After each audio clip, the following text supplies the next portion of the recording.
तर या होत्या आतापर्यंतच्या महत्त्वाच्या हेडलाईन्स आणि बुलेटिनच्या सुरुवातीला या क्षणाची सर्वात मोठी बातमी। अर्थात पुढच्या 1 तासामध्ये राज्यातल्या कोरोना बाधितांची संख्या कमी करण्यासाठी, साखळी तोडण्यासाठी ब्रेक द चेन अंतर्गत आणखी काही कठोर निर्बंधांची अंमलबजावणी केली जाणार आहे।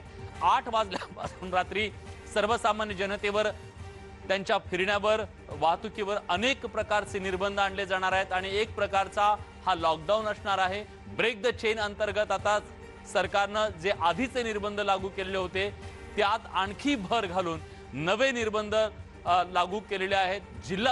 जिल्हांतर्गत प्रवासावर सुद्धा यामुळे मर्यादा येणार आहेत। अत्यावश्यक सेवांमध्ये काम करणाऱ्यांना केवळ जिल्हांतर्गत प्रवास करता येईल।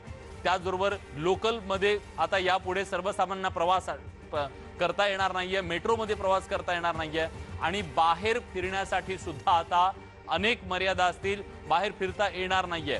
आपण एक नजर टाकूयात नव्या प्रकारची ही नियमावली नेमकी कशी असणार आहे। हे निर्बंध आणखी कठोर होणार आहेत म्हणजे नेमकं काय होणार आहे, काय बदलणार आहे?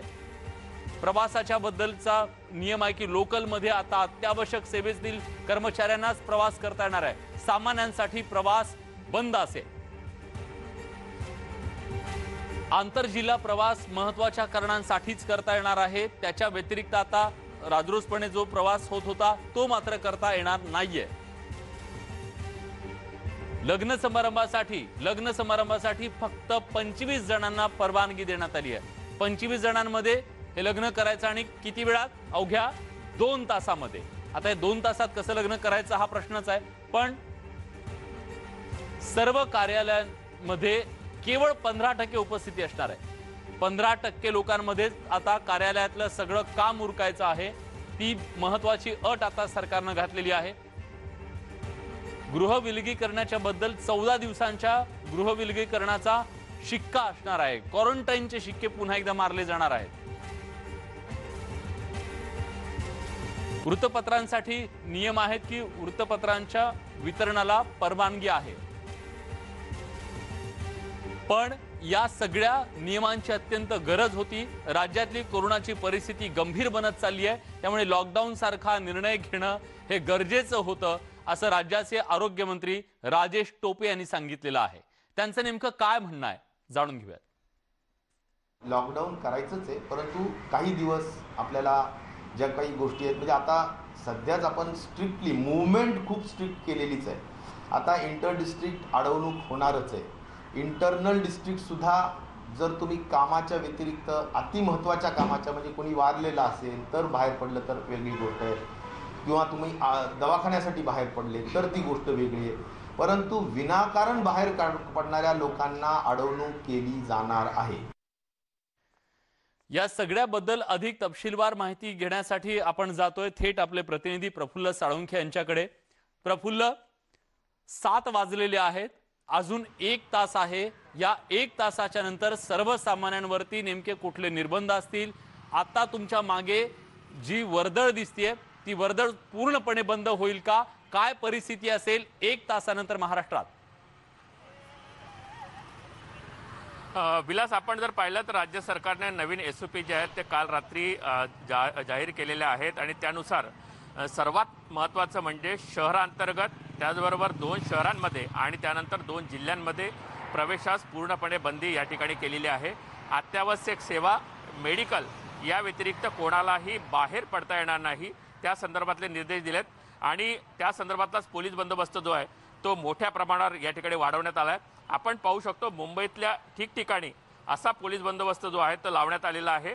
पोलिसांची मोठी कुमक जी आहे ते ठिकठिकाणी बॅरिकेड्स लावून या ठिकाणी तैनात करण्यात आलेली आहे। पोलिसांबरोबर रॅपिड ॲक्शन फोर्स, SRPF आणि शीघ्र कृती दलाचे जवान जे आहेत ते ठिकठिकाणी पोलिसांच्या मदतीला देण्यात आलेले आहेत। विलास, आपण जर पाहिलं तर 4 ठिकाणी अत्यंत मोठा बंदोबस्त जो आहे तो राहणार आहे। ते म्हणजे शहरांच्या सीमेवर एक बंदोबस्त मोठा राहील, त्यानंतर जिल्ह्यांची जी सीमा आहे त्या ठिकाणी देखील मोठा बंदोबस्त राहील आणि शहरांतर्गत जे ठिकठिकाणचे मोठे स्पॉट्स आहेत त्या स्पॉटवर देखील मोठा बंदोबस्त जो आहे तो ठेवण्यात येणार आहे। आणि त्याचबरोबर मोठी रेल्वे स्टेशन जी आहेत जेथून मोठ्या प्रवासाला सुरुवात होते आणि जिथे मोठमोठे स्टेशन हे रेल्वेने निर्देश केलेले आहेत अशा रेल्वे स्थानकांवर देखील मोठा पोलीस बंदोबस्त जो आहे तो तैनात करण्यात आलेला आहे। प्रफुल्ल, पण आता सरकारनं नवे निर्बंध घातले. गेल्या 1 महिन्यामध्ये जवळपास 20 दिवसामध्ये हे तिसऱ्यांदा असं होतंय की हे नियम अधिक कठोर करत आलेला होता. पण या सगळ्याची अंमलबजावणी करणं, हे कठोर निर्बंध यशस्वीपणे ते लागू करणं, हे एक मोठं आव्हान प्रशासनाच्या समोर असणार आहे. विलास, आपण जर मागची SOP जर पाहिली त्यावेळी मुख्यमंत्र्यांनी स्पष्ट केलं होतं की नागरिकांवर कुठलंही लॉकडाऊनचं संकट येणार नाही आणि नागरिकांनी सहकार्य करावं. पण ज्या पद्धतीने नागरिकांनी नियमांचं वेळोवेळी उल्लंघन केलं आणि नियम असून देखील मोठ्या प्रमाणावर बाजारात गर्दी केली, रस्त्यांवर गर्दी केली, त्यानंतर करोनाचे रुग्ण जे आहेत ते वाढतानाच आपल्याला दिसत आहेत. त्यानंतर राज्य मंत्रिमंडळामध्ये याचे चांगलेच पडसाद उमटले आणि कडक लॉकडाऊन जो आहे तो लावण्यात यावा आणि पोलीस बंदोबस्त जो अधिक कडक करण्यात यावा, ही मागणी जी आहे ती सर्व मंत्र्यांनी केली. आणि SOP ज्या आहेत त्या काल रात्री त्याच पद्धतीनं या ठिकाणी राज्य सरकारने जाहीर केल्या आणि आता त्याच दिमतीला मोठा पोलीस बंदोबस्त आणि अधिक कारवाईचे आदेश जे आहेत ते पोलिसांना या ठिकाणी देण्यात आलेले आहेत. धन्यवाद प्रफुल्ल, तुम्ही दिलेल्या सगळ्या सविस्तर माहितीबद्दल. तेव्हा यापुढे 1 तारखेपर्यंत राज्यामध्ये आणखी कठोर निर्बंध लागू करण्यात आलेले आहेत. दरम्यान वाहतुकीवर सुद्धा काही निर्बंध आहेत. राज्याचे परिवहन मंत्री अनिल परब यांनी स्पष्टपणे सांगितलंय की राज्यातली जी बस सेवा आहे ती केवळ अत्यावश्यक सुविधेसाठी असेल, अत्यावश्यक कामासाठीच ज्यांना जावं लागते त्यांच्यासाठीच असेल. सामान्यांसाठी ही ST बस सेवा असणार नाही, हे त्यांनी स्पष्टपणे सांगितलेलं आहे. त्यामुळे आजपासून या नियमाची अंमलबजावणी होणार आहे आणि ही लाल परी जी महाराष्ट्राच्या कानाकोपऱ्यात पोहोचते ती केवळ आता अत्यावश्यक सेवेसाठीच वापरली जाणार आहे.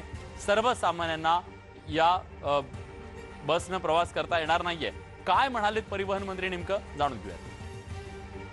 सरकारने ज्या काही गाईडलाईन दिलेल्या आहेत या गाईडलाईनच्या हिशोबाने दोन्ही ठिकाणी ST चालतील. फक्त त्या ST अत्यावश्यक सेवेसाठीच चालतील आणि त्या संदर्भात आता जे काही निकष आहेत की जिल्ह्याच्या बाहेरनं येणाऱ्या लोकांसाठी किती दिवस क्वारंटाईन करायचं, कशा पद्धतीने करायचं, क्वारंटाईनचे शिक्के कसे मारायचे, या सगळ्या गोष्टींच्या निर्णयासाठी मंत्रालयात बैठक आहे. या बैठकीमध्ये हा निर्णय होईल. एसटीची संख्या कमी केली जाईल का? नक्कीच STची संख्या थोडी कमी होईल, कारण नेहमीसारख्या ST चालणार नाही. अत्यावश्यक सेवेसाठी जर ST चालणार असेल तर निश्चितच STची संख्या कमी राहील. ब्रेक द चेन अंतर्गत राज्य सरकारनं निर्बंध आणखी कठोर केलेले आहेत. पण या कठोर निर्बंधांमुळे आता काही अडचणी सुद्धा निर्माण होण्याची शक्यता आहे. त्यातली सगळ्यात महत्त्वाची बाब म्हणजे लग्नासाठी 2 तासांचा अवधी देण्यात आलेला आहे आणि याचवरून आता जे पुजारी आहेत त्यांनी मात्र नाराजी व्यक्त केलेली आहे. पुरोहितांनी या नियमाला आक्षेप घेतलेला आहे. खरं तर संख्या ठीक आहे, 25 इतक्या लोकांना लग्नामध्ये सहभागी होता येईल, पण नव्या नियमानुसार लग्नविधी 2 तासात उरकण्याचे आदेश देण्यात आलेले आहेत. मात्र 2 तासात लग्नविधी उरकणं अशक्य असल्याचं पुरोहितांचं म्हणणं आहे. त्यामुळे राज्य सरकारनं किमान लग्नविधीसाठी वेळ वाढवून द्यावा अशी मागणी पुरोहितांकडून केली जाते. तर कमीत कमी वेळामध्ये आणि कमीत कमी लोकांमध्ये विवाह संस्कार कसं काय पार पडणार हा एक प्रश्न आहे. विवाह कार्याला किमान 4 ते 5 तास विधीला वेळ लागतो, पण शॉर्ट पिरियडमध्ये शॉर्टकटमध्ये लग्न कार्य जेवणा खावणाचे 2 तास हा वेळ कसे काय पुरणार आणि 20 ते 25 लोकांमध्ये विवाह विधी कसं काय आम्ही करणार हा एक प्रश्न पडतो. सरकारचे नियम जे आहे मी सगळे आम्ही पाळत आहोत की जसे की मास्क घालणे, सॅनिटायझर वापरणे किंवा अन्य काही जे नियम आहे सोशल डिस्टन्सिंग पाळणे हे आम्ही पाळत असतो. तर सरकार नम्र विनंती आहे की थोडा कालावधी वाढवावा आणि थोडंसे जे आहे माणसं वराडे मंडळी ती वाढवावी ही नम्र विनंती आहे. दरम्यान सरकारच्या या नव्या निर्णयाच्या बद्दल, नियमाच्या बद्दल मंगल कार्यालयाच्या संचालकांचं नेमकं काय म्हणणं आहे ते सुद्धा ऐकूयात. मंगल कार्यालय आणि व्यावसायिकांवर अत्यंत वाईट परिस्थिती निर्माण झालेली आहे. मागच्या वर्षीसुद्धा कोविड-19मुळं पूर्ण मंगल कार्यालय यांच्यामध्ये व्यवसाय ठप्प झालेला आहे आणि चालू वर्षीसुद्धा हीच परिस्थिती आहे आणि येत्या काळामध्ये त्याच्यामुळं अनेक लोकांची उपासमारी होणार आहे.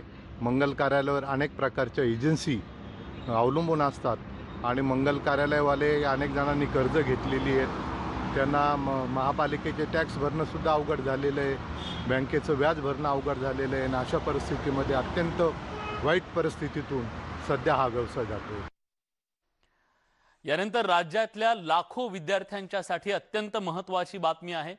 राज्यातल्या विद्यापीठांच्या या पुढच्या सगळ्या परीक्षा या ऑनलाईन होणार असल्याचं आज उच्च तंत्र शिक्षण मंत्री उदय सामंत यांनी स्पष्ट केलेलं आहे।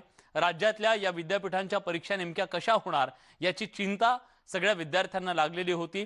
अखेर राज्य सरकारने त्याच्याबद्दलचा निर्णय घेतलेला आहे आणि ते जाहीर सुद्धा केलेला आहे। ते सगळ्याच परीक्षा ह्याच्यामध्ये FY, SY, TY असा कुठं क्रायटेरिया लावलेला नाही। सेमिस्टर ऑड असेल, इव्हन असेल, या सगळ्याच परीक्षा ऑनलाईन पद्धतीने घेतल्या गेल्या पाहिजेत अशा पद्धतीचा निर्णय झालाय। महाराष्ट्र राज्याच्या 13ही अकृषी विद्यापीठामध्ये उर्वरित असलेल्या सगळ्या परीक्षा त्या ऑनलाईन पद्धतीनेच घेण्यात येतील। ऑनलाईन पद्धतीमधनं ह्या परीक्षा घेत असताना जर विद्यार्थ्यांना काही तांत्रिक अडचण निर्माण होणार असेल तर त्याची पूर्तता करण्याच्या सूचना आणि विनंती मी 13ही विद्यापीठाच्या कुलगुरू महोदयांना केलेली आहे, जेणेकरून ह्या ऑनलाईन एक्झाममधनं कुठचेही विद्यार्थी वंचित राहणार नाही। ही भरती थांबलेली जी आहे ती ह्या कोविडच्या सिच्युएशनमुळे थांबलेली आहे, त्याच्यामुळे ती भरती होणारच नाही असा जे काय अपप्रचार चालू आहे तो फार चुकीचा आहे। आम्ही सगळ्या प्राध्यापक भरतीतल्या तरुणांशी एकमत आहोत की ती आम्हाला प्राध्यापक भरती करायची आहे, परंतु कोविडचा प्रादुर्भाव थोडा कमी झाल्यानंतर ही प्राध्यापक भरती देखील सुरू करण्यात येईल। की महाराष्ट्र राज्याचे पर्यावरण मंत्री आदित्य साहेबांनी एक सूचना केली होती की या विद्यार्थ्यांचं लसीकरण विद्यापीठांनी पुढाकार घेऊन जर आपल्याला आरोग्य यंत्रणेला बरोबर घेऊन करता आलं तर त्या विद्यार्थ्यांना एक चांगली सुविधा ही महाराष्ट्राच्या स्तरावर उपलब्ध करून देता येईल। त्याचा प्रयत्न विभागाचा प्रमुख म्हणून मी स्वतः करणार आहे। आज आम्ही जी संख्या 18 वर्षावरील विद्यार्थ्यांची आणि 25 वर्षाच्या आतली 18 वर्षावरील आणि 25 वर्षा आतली जी संख्या काढली ती जवळजवळ 37 लाख आहे। यानंतरची बातमी आहे राज्यातल्या ऑक्सिजन तुटवड्याच्या संदर्भातली। राज्यातला ऑक्सिजनचा तुटवडा दिवसेंदिवस गंभीर बनत चाललेला असताना आता राज्य सरकार अक्षरशः हतबल झाले की काय असा प्रश्न पडावा अशी परिस्थिती आहे। त्याचं कारण म्हणजे राज्याचे आरोग्य मंत्री राजेश टोपे यांनी आता ऑक्सिजनसाठी केंद्र सरकारच्या पाया पडायला सुद्धा राज्य सरकार तयार आहे, पण आम्हाला ऑक्सिजनचा हा जो कोटा आहे तो वाढवून दिला जावा, राज्याची ऑक्सिजनची जी पूर्तता आहे ती पूर्ण करावी अशी मागणी त्यांनी केलेली आहे। कारण ऑक्सिजनचा तुटवडा सध्या महाराष्ट्रात प्रचंड जाणवतोय। ऑक्सिजनचा कोटा ठरवणं हे केंद्र सरकारनं स्वतःकडे ठेवलंय, त्यामुळे केंद्र सरकारनं ऑक्सिजनचा पुरवठा त्वरित करावा असं राजेश टोपे म्हणाले। राज्य सरकार सगळ्या पद्धतीनं अक्षरशः नम्रतेने विनंती करायला तयार आहे, पाय पडायला तयार आहे, सगळ्या गोष्टी करायला तयार आहे। कोणतीही गोष्ट महाराष्ट्राच्या हितासाठी, महाराष्ट्राच्या जनतेसाठी कोणतीही गोष्ट करायला तयार आहे। प्रश्न एवढंच आहे की ऑक्सिजन उपलब्धताचा कोटा वाटप हा पुन्हा केंद्र शासनाकडे आहे आणि तो त्यांनी अधिकाधिक वाटावा आणि आपल्या हिश्श्याला अधिकाधिक द्यावा आणि सेफ जे काही तुमचा ट्रान्सपोर्ट आहे तो त्यांनी ग्रीन कॉरिडॉर करून, अक्षरशः ग्रीन कॉरिडॉर करून त्या राज्यांमधून महाराष्ट्रामध्ये उपलब्ध करून द्यावा अशी नम्रतेची विनंती पुन्हा केंद्र सरकारला आहे आणि आम्ही त्या बाबतीतलं वेळोवेळी आम्ही निश्चित प्रकारे त्यांना कळवत आहोत। ट्रेन निश्चित प्रकारे येत आहे, त्याच्यात बरेचसे ऑक्सिजनचे टँकर्स लोड करून त्यावर या सगळ्या गोष्टी होत आहेत। पण प्रश्न एवढाच आहे की या सगळ्या गोष्टीमध्ये अडचणी असतात, त्या अडचणी पार करत ती ट्रेन निश्चित प्रकारे येते, एवढंच मी विशाखापट्टणमच्या संदर्भात सांगेन। 2-3 मार्ग आहेत, मी पुन्हा सांगेल ऑक्सिजनसाठी की बाहेर राज्यातून आपल्याला जो कोटा आहे तो वाढवून घेणे, लिक्विड ऑक्सिजनचा तो एक मार्ग। दुसरं आपल्याजवळ जे ऑक्सिजन निर्माण होतं त्याचा मार्ग, ऑक्सिजन जनरेटर्स तिसरा मार्ग, ऑक्सिजन कॉन्सन्ट्रेटर चौथा मार्ग आणि गव्हर्नमेंट ऑफ इंडियाच्या वतीनं जवळजवळ 50,000 मेट्रिक टनचं इम्पोर्ट करण्याचा जो निर्णय घेतलेला आहे तो पटकन जर झाला आणि त्यातून जर मोठा कोटा आपल्याला एक कोस्टल राज्य म्हणून जर आपल्याला मिळालं तर निश्चित प्रकारे त्यातून सुद्धा एक चांगल्या पद्धतीचा आधार आपल्याला मिळू शकेल। दरम्यान काहीही झालं की रोज उठायचं आणि केंद्र सरकारवर आरोप करायचे आणि स्वतःचं अपयश झाकायचं अशा प्रकारचा आरोप राज्याचे विधान परिषदेचे विरोधी पक्षनेते प्रवीण दरेकर यांनी राज्य सरकारवर, राज्यातल्या मंत्र्यांवर केलाय। केंद्रानं 1,500 मेट्रिक टन ऑक्सिजन देण्याचं त्या ठिकाणी घोषित केलं.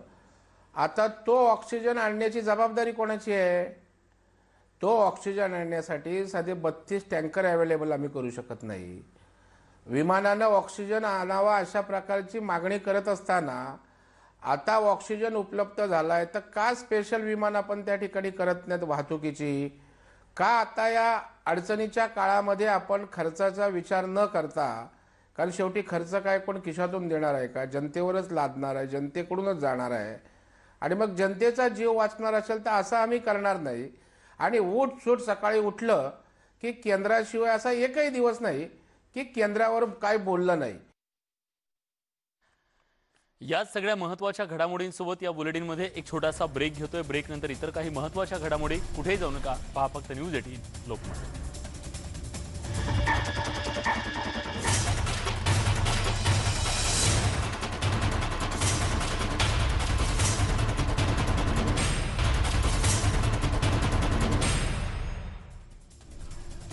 ब्रेक नंतर तुमचं पुन्हा एकदा स्वागत. तुम्ही पाहताय न्यूज 18 लोकमतवर मुलुख महाराष्ट्र. आणि यानंतर 3 महत्त्वाच्या अशा बातम्या ज्या कोरोनाच्या सगळ्या उपाययोजनांच्या संदर्भात अतिशय महत्त्वाच्या आहेत.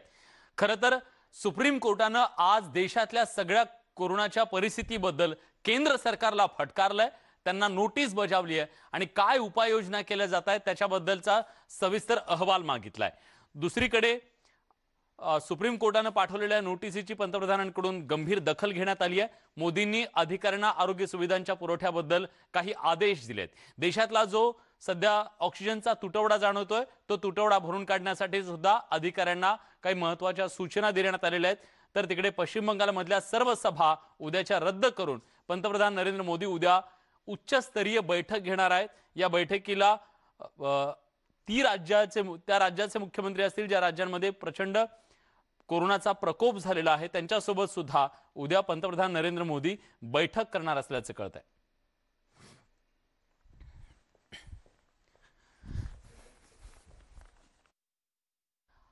या तीनही अत्यंत महत्त्वाच्या बातम्या आपण अगदी सविस्तरपणे बघूया. सुरुवातीची बातमी आहे ती सुप्रीम कोर्टाने आज कोरोनाच्या या सगळ्या विषयाच्या संदर्भात केल्या जाणाऱ्या उपाययोजनांच्या बद्दल केंद्र सरकारचे कान टोचलेत. केंद्र सरकारला सुप्रीम कोर्टानं नोटीस बजावलेली आहे आणि काय नेमक्या उपाययोजना केल्या जात आहेत त्याच्याबद्दलचा सविस्तर अहवाल, एक प्लान द्यायला सांगितलाय.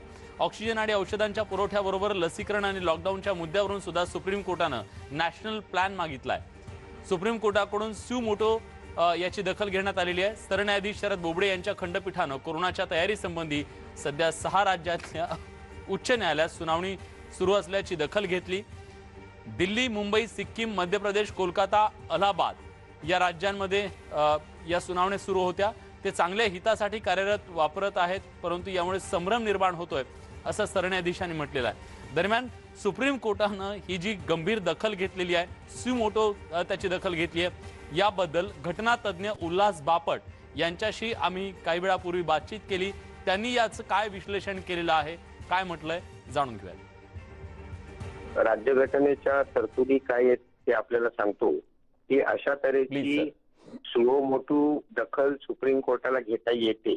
आणि जर का एक्झिक्युटिव्ह म्हणजे कार्यकारी मंडळाने त्याचं काम केलं नाही तर नाईलाज असतो. याला आम्ही ज्युडिशियल ऍक्टिव्हिजम म्हणतो, जे आता चाललंय ते. तर हे ज्युडिशियल ऍक्टिव्हिजम करावं लागतं. सुप्रीम कोर्टावर हे लादलं जातं, त्यांना अजिबात हौस नाहीये.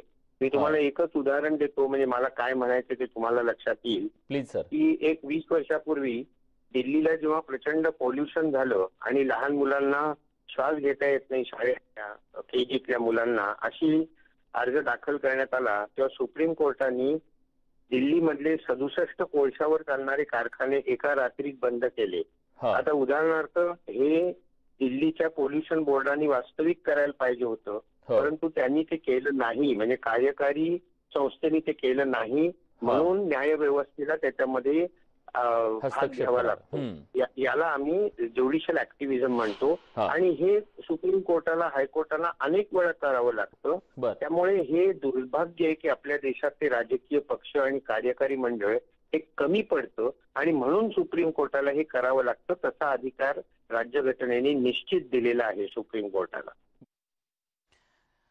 यानंतर देशातल्या ऑक्सिजनच्या तुटवड्याच्या संदर्भात पंतप्रधान नरेंद्र मोदी यांनी आज एक महत्त्वाची बैठक घेतली आणि या बैठकीत अनेक राज्यांमधला हा जो ऑक्सिजनचा तुटवडा आहे तो भरून काढावा, सुरळीत करावा याच्याबद्दलच्या काही महत्त्वाच्या सूचना पंतप्रधान नरेंद्र मोदींनी अधिकाऱ्यांना दिलेल्या आहेत आणि या सूचनांच्या नंतर देशातला ऑक्सिजनचा जो साठा आहे तो वाढवला जाईल आणि उत्पादन वाढवलं जाईल।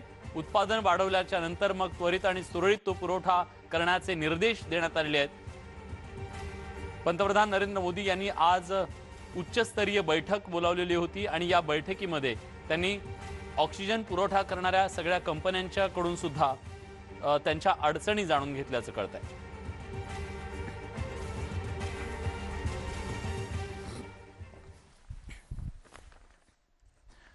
देशात एका दिवसाला कोरोना बाधितांचा आकडा हा 3 लाखांच्या पार गेलाय। कोरोनाचा हा प्रकोप आता रोखणं केंद्र सरकारच्या समोरची पहिली प्राथमिकता बनलेली आहे आणि त्याचमुळे पंतप्रधान नरेंद्र मोदी हे आता ऍक्शन मध्ये आले। त्यांनी उद्या दिल्लीमध्ये एक अत्यंत महत्त्वाची उच्चस्तरीय बैठक बोलावलेली आहे आणि या बैठकीत देशातल्या कोरोनाच्या परिस्थितीबद्दल विचारमंथन होणार आहे। अशी राज्य ज्या राज्यांमध्ये कोरोनाचं थैमान सुरू आहे त्या राज्यांच्या मुख्यमंत्र्यांसोबत सुद्धा पंतप्रधान चर्चा करतील आणि यातून मार्ग काय काढला जाईल याच्याबद्दलचं मंथन होईल असं कळतंय। शिवाय बंगालचा जो उद्याचा दौरा होता, त्यांच्या ज्या सभा होत्या बंगालमधल्या त्या सुद्धा मोदींनी रद्द केलेल्या आहेत।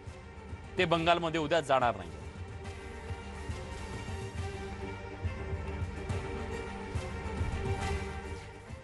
एका बाजूला देशपातळीवर ऑक्सिजनचा पुरवठा सुरळीत व्हावा याच्यासाठी प्रयत्न होत असताना राज्यासाठी मात्र एक दिलासादायक बातमी। खरोखरच ऑक्सिजनच्या अभावी ज्या कोरोना बाधितांचा प्राण कंठाशी आलेला आहे त्यांच्यासाठी ही गुड न्यूज आहे। गुड न्यूज ही आहे की प्राणवायू एक्सप्रेस, ज्याला ऑक्सिजन एक्सप्रेस म्हटलं जात आहे, रेल्वेच्या माध्यमातून चालवली जाणारी ही एक्सप्रेस विशाखापट्टणमवरून ऑक्सिजन घेऊन आता महाराष्ट्राच्या दिशेने निघाली आहे। तिने प्रस्थान केलेलं आहे। पुढच्या 2 दिवसात शेकडो टन ऑक्सिजन घेऊन ही ऑक्सिजन एक्सप्रेस महाराष्ट्रात दाखल होणार आहे। महाराष्ट्रातल्या त्या सर्व हॉस्पिटलसाठी, तिथं उपचार घेणाऱ्या रुग्णांसाठी आणि त्या रुग्णांच्या नातेवाईकांसाठी हे दृश्य अत्यंत सकारात्मक आहे। कारण कधी ऑक्सिजन संपेल आणि आपला जीव धोक्यात येईल अशी चिंता ज्यांना आहे त्यांच्यासाठी ही बातमी अत्यंत दिलासादायक आहे। कारण ऑक्सिजन एक्सप्रेस आता विशाखापट्टणमवरून ऑक्सिजन घेऊन महाराष्ट्राच्या दिशेने निघाली आहे।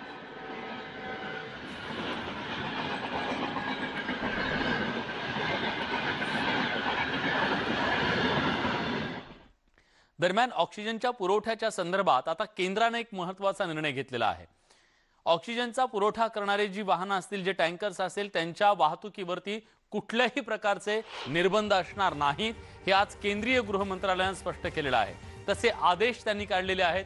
ऑक्सिजनच्या वाहतुकीबद्दल देशात कुठल्याही राज्यात कसल्याही प्रकारचे निर्बंध असणार नाहीत असं आदेशात म्हटलंय। मेडिकल ऑक्सिजनची वाहतूक करणाऱ्या वाहनांना आंतरराज्य वाहतूक करताना निर्बंधांशिवाय वाहतूक करता येणं शक्य होणार आहे। देशातील अनेक राज्यांमध्ये सध्या ऑक्सिजनचा प्रचंड तुटवडा जाणवतोय। अपुऱ्या ऑक्सिजनमुळे अनेक ठिकाणी रुग्णांना जीव सुद्धा गमवावा लागतोय। त्यातच ऑक्सिजन वाहतुकीमुळे उशीर होतोय, त्यामुळे मोठी अडचण निर्माण होतीये आणि त्याचमुळे केंद्रीय गृह मंत्रालयानं आता पूर्णपणे निर्बंध हटवून ही वाहतूक सुरळीत केली।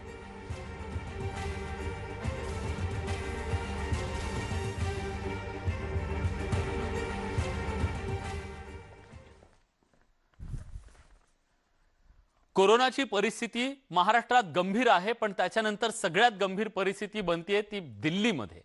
दिल्लीमध्ये आज कोरोनाची ही परिस्थिती हाताबाहेर जाते की काय अशी परिस्थिती असताना आता दिल्ली हायकोर्टाने याच्याबद्दलचे खडे बोल तिथल्या राज्य सरकारला सुनावलेले आहेत। ऑक्सिजनच्या तुटवड्याच्या बद्दल सुद्धा त्यांनी प्रचंड नाराजी व्यक्त केलेली आहे। काहीही करा पण ऑक्सिजन लोकांना पुरवा, ऑक्सिजनची भीक मागा किंवा चोरी करा पण ऑक्सिजन पुरवा अशा भाषेत दिल्ली हायकोर्टाने केंद्र सरकारवर ताशेरे ओढलेत। दिल्लीतल्या मॅक्स रुग्णालयाच्या याचिकेवर सुनावणी करताना कोर्टाने अतिशय कठोर भाषेत केंद्र सरकारला झोडून काढलंय। तुम्ही जनतेला मरायला सोडू शकत नाही, जेवढी मागणी आहे तेवढी पूर्ण करा। एक सार्वभौम सरकार म्हणून तुमचं ते कर्तव्य आहे। आम्ही लोकांना मरताना पाहू शकत नाही, कारण लोक मरतायत, माणुसकी उरली आहे की नाही अशा भाषेत कोर्टानं पुरेसा ऑक्सिजन पुरवठा करण्याचे निर्देश देताना म्हटलेलं आहे. न्यायमूर्ती विपिन सांघी आणि न्यायमूर्ती रेखा पल्ली यांच्या खंडपीठासमोर याबद्दलची सुनावणी झाली, तेव्हा कोर्टानं हा संताप व्यक्त केलाय.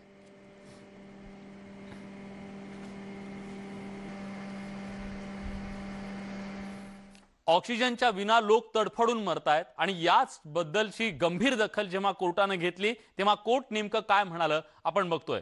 कोर्टानं आज अत्यंत कठोर शब्दामध्ये सुनावलंय. मानवी आयुष्य सरकारसाठी फारसं महत्त्वाचं नाहीये अशा शब्दात त्यांनी आपला संताप व्यक्त केलेला आहे. ते पुढे असं म्हणतायत की सध्या तरी असं दिसतंय आणि ही राष्ट्रीय आपत्ती आहे. भीक मागा किंवा चोरी करा पण ऑक्सिजन पुरवा. अत्यंत संतापजनक परिस्थितीमध्ये हे वक्तव्य केलेलं दिसतंय. आम्ही लोकांना मरताना पाहू शकत नाही असं सुद्धा त्यांनी बजावलेलं आहे. एवढाच पुरवठा करू शकतो हे तुम्ही म्हणू शकत नाही असं सुद्धा त्यांनी स्पष्टपणे सांगितलंय. त्यामुळे आता कुठल्याही परिस्थितीत देशातला ऑक्सिजनचा पुरवठा सुरळीत करणं हे केंद्र सरकारच्या समोरचं, राज्य सरकारांच्या समोरचं एक मोठं आव्हान असणार आहे आणि लोकांना तेच हवाय ऑक्सिजन जगण्यासाठी. यासोबत या बुलेटिनमध्ये आणखी एक छोटासा ब्रेक घेतोय. ब्रेक नंतर इतर काही महत्त्वाच्या घडामोडी. कुठे जाऊ नका, पहा फक्त न्यूज 18 लोकमत.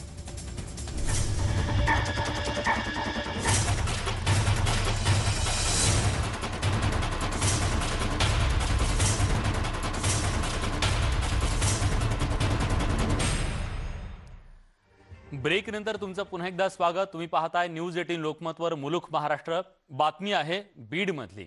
बीडमध्ये रेमडेसिवीर इंजेक्शनचा काळा बाजार सुरू असल्याचा गंभीर आरोप भाजपचे आमदार सुरेश धस यांनी केलेला आहे आणि रेमडेसिवीरवरून आता तिथलं राजकारण सुद्धा तापलेलं आहे.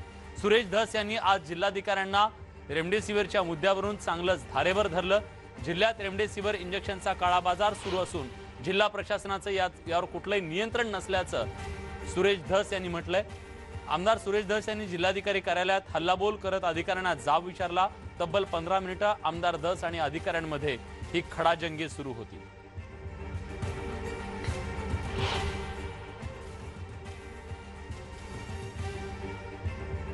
राज्यातल्या अनेक जिल्ह्यांमध्ये रेमडेसिवीर इंजेक्शनचा प्रचंड मोठा तुटवडा जाणवतोय आणि हा तुटवडा दूर करण्यासाठी आता प्रत्येक जिल्ह्याला काही इंजेक्शन्स रेमडेसिवीरचे देण्यात आलेले आहेत. पण या रेमडेसिवीर इंजेक्शनचा पुरवठा सुरळीत व्हायला आणखी काही काळ लागेल असं सांगितलं जात आहे. पण गरजूंपर्यंत ते पोहोचत नाहीये, त्याचा काळा बाजार होतोय अशा प्रकारचा आरोप करत भाजपचे आमदार सुरेश धस यांनी जिल्हाधिकाऱ्यांना याबद्दलचा जाब विचारला.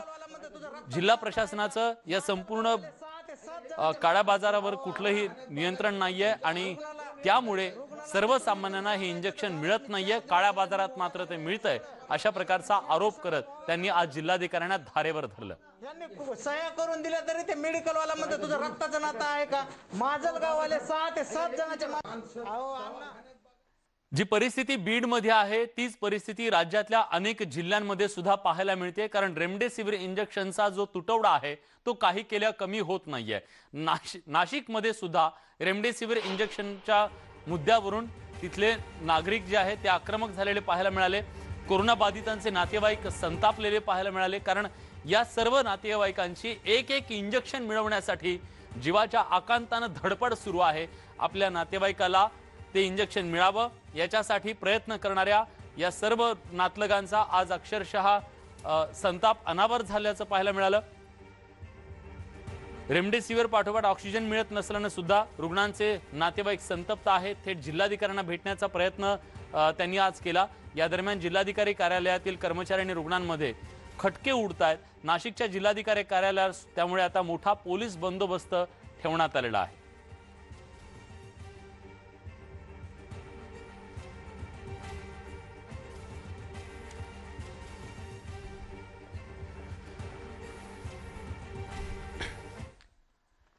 गेल्या काही दिवसात नाशिकमध्ये कोरोनाचा प्रचंड उद्रेक झाला आणि त्या उद्रेकाचं आता दृश्य स्वरूप म्हणजे तिथं उपचार करणारी आरोग्य यंत्रणा पूर्णपणे कोलमडून पडलेली दिसते. ऑक्सिजन मिळत नाहीये. परवा घडलेली घटना अत्यंत दुर्दैवी होती. 25 लोकांना आपले जीव गमवावे लागले. ऑक्सिजन, व्हेंटिलेटर, इंजेक्शन प्रत्येक गोष्टीसाठी नातलगांना झगडावं लागतंय आणि डॉक्टरांना त्यांच्या संतापाचा सामना करावा लागतोय. ऑक्सिजन पुरवठा खंडित झाल्यानं अनेक रुग्णालयातील रुग्णांना परत घेऊन जा अशा सूचना हॉस्पिटल प्रशासन देत आहे. त्यामुळे आता नातेवाईक ज्यांना आपल्या नातेवाईकांचा जीव वाचवायचा आहे ते डॉक्टर जे हतबल आहेत, ज्यांच्याकडे ऑक्सिजन नाहीये, रेमडेसिवीर इंजेक्शन नाहीये किंवा बाकी सुविधा सुद्धा नाही आहेत, ते सुद्धा हतबल झालेत. जिल्हाधिकारी सूरज मांढरे यांनी याबद्दल तातडीची बैठक डॉक्टरांसोबत घेतली, पण प्रश्न काही सुटत नाहीये. डॉक्टर सुद्धा काहीशे चिंतेत आहेत, हतबल आहेत, कारण त्यांना सगळ्यांना सामना करावा लागतोय तो नातलगांच्या रोषाचा. या सगळ्या डॉक्टरांशी बातचीत केली आमच्या प्रतिनिधींनी. ऑक्सिजनची भीषण टंचाई नाशिक जिल्ह्याला सामोरी जाते. अनेक खासगी हॉस्पिटल्स जी अधिकृत करण्यात आली आहे, कोविड अधिकृत, या ठिकाणचा ऑक्सिजनचा साठा संपत चालला आहे. अनेक हॉस्पिटल्सनी आपल्या रुग्णांना शिफ्ट करण्याची सुद्धा सूचना द्यायला सुरुवात केली आहे. जिल्हाधिकारी, जिल्हा प्रशासन, ऑक्सिजन 135 मेट्रिक टनची मागणी, 85 मेट्रिक टनचा साठा, अशा अनेक वेगवेगळ्या कारणांनी समोर येत आहे. पण हे सगळे डॉक्टर्स आपल्या शहरातले, नाशिक शहरातले अत्यंत प्रमुख हॉस्पिटलचे सगळे डॉक्टर, IMAचे पदाधिकारी हे सगळे जिल्हाधिकाऱ्यांबरोबर असताना बैठक घेतली. जिल्हाधिकाऱ्यांना तुम्ही काय सांगितलं, नेमकी खरी काय परिस्थिती आहे? आम्हाला जर समजा 100 पेशंटला 100 लिटर ऑक्सिजन आवश्यक असेल तर काल आम्हाला समजा फक्त 25 लिटर मिळालेलं आहे. तर आमची अडचण अशी आहे की 25% ऑक्सिजनमध्ये 100% पेशंट कसे मॅनेज करायचे. नवीन पेशंट यांची संख्या वाढत चाललेली आहे. नवीन पेशंटला घ्यायचं कसं मग आमच्याकडे ऑक्सिजन नसेल तर. आणि जो पेशंट आज ऑक्सिजनवर आहे आणि माझा ऑक्सिजन आज जर 2 तासांनी संपला तर त्या पेशंटचं काय करायचं.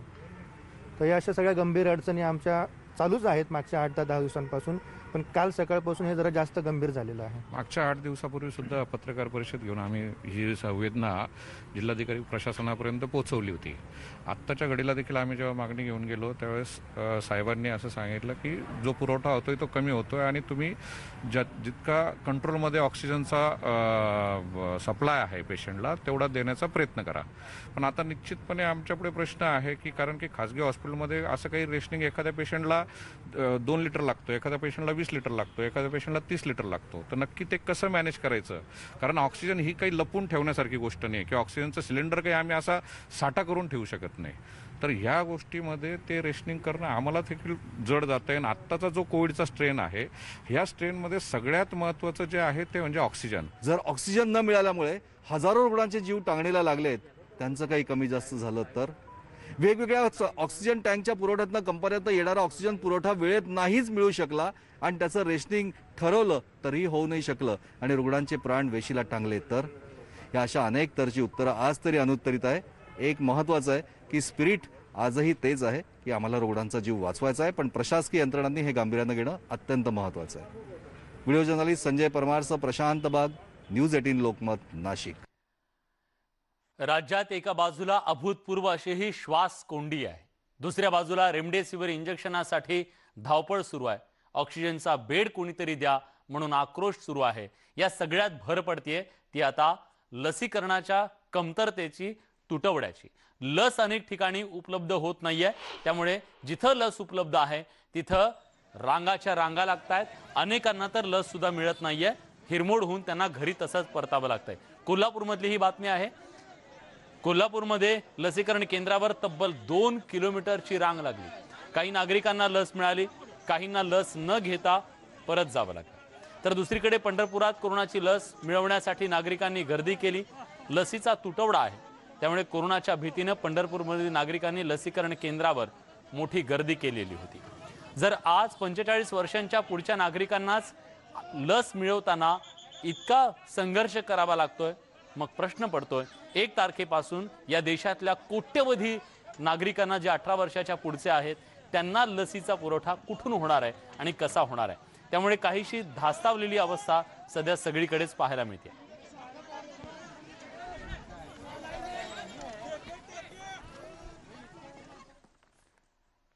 श्वास कोंडी, लस कोंडी, बेड कोंडी, सगळ्या कोंडीत सापडलेल्या माणसाला आज आधार हवाय, तोच कुठे मिळत नाही. एक छोटासा ब्रेक घेतोय, कुठे जाऊ नका, पहा फक्त न्यूज 18 लोकमत.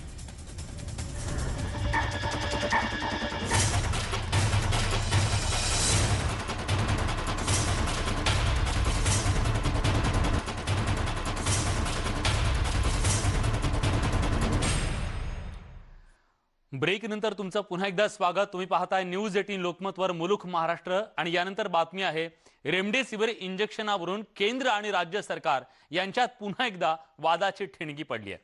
राज्य सरकारनं केंद्र सरकारवर आरोप केलाय की राज्यावरती अन्याय होतोय.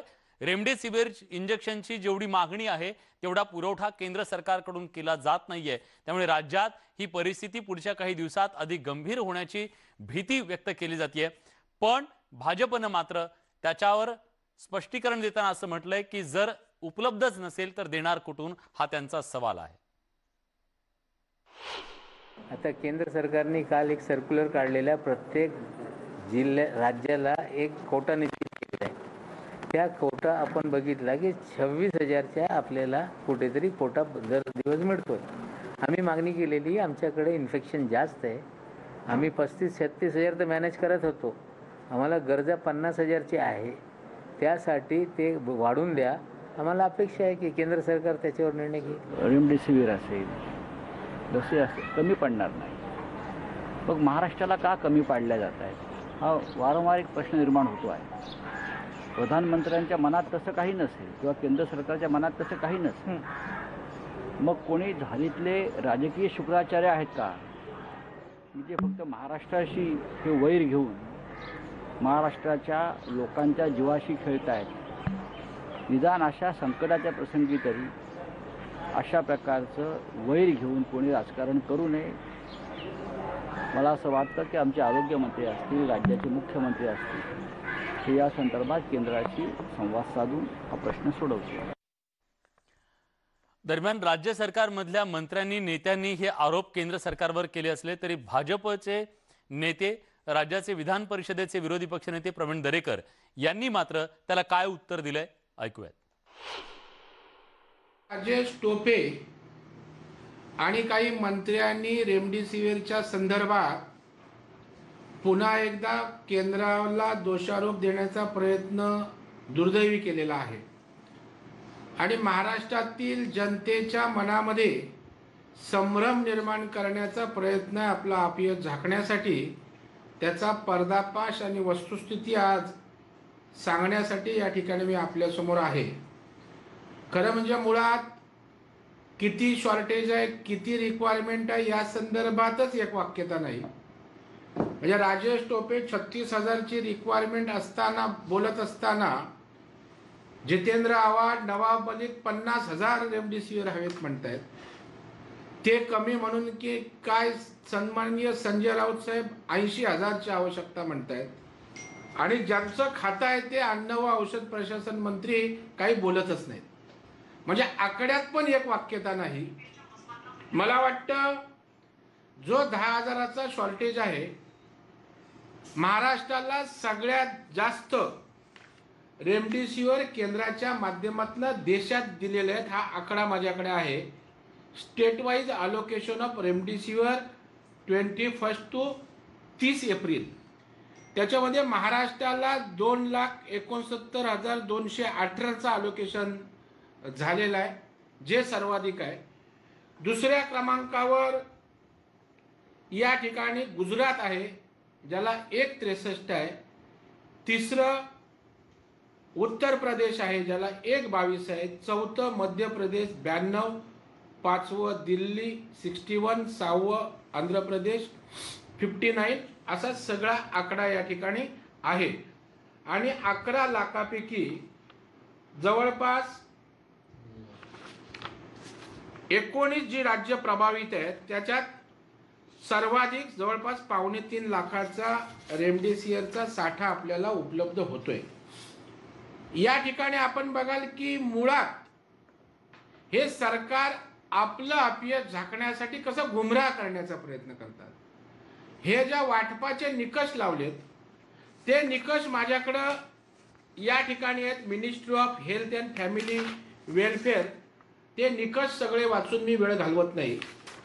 इथे रुग्णांच्या संख्येवर रेमडेसिवीर उपलब्ध केले जात नाहीत, कारण त्या रुग्णांमध्ये असिम्प्टोमॅटिक मोठ्या प्रमाणावर असतात. तर तुमच्या राज्यामध्ये ऑक्सिजनेटेड बेड किती आहेत, ऑक्सिजनची किती रिक्वायरमेंट आहे, यावर या ठिकाणी निकष लावत पुरवठा केला जातो, ज्याच्या आधारे देशामध्ये सर्वाधिक पुरवठा आपल्याकडे या ठिकाणी केलेला आहे. आणि त्याच्यामुळे खोटं बोल पण रेटून बोल, आपल्याला जमत नाही आपलं अपयश झाकण्यासाठी या ठिकाणी केंद्रावर टीका करण्याची अहम चढाओढ त्यांच्याच मंत्र्यामध्ये लागल्याचं या ठिकाणी दिसतंय.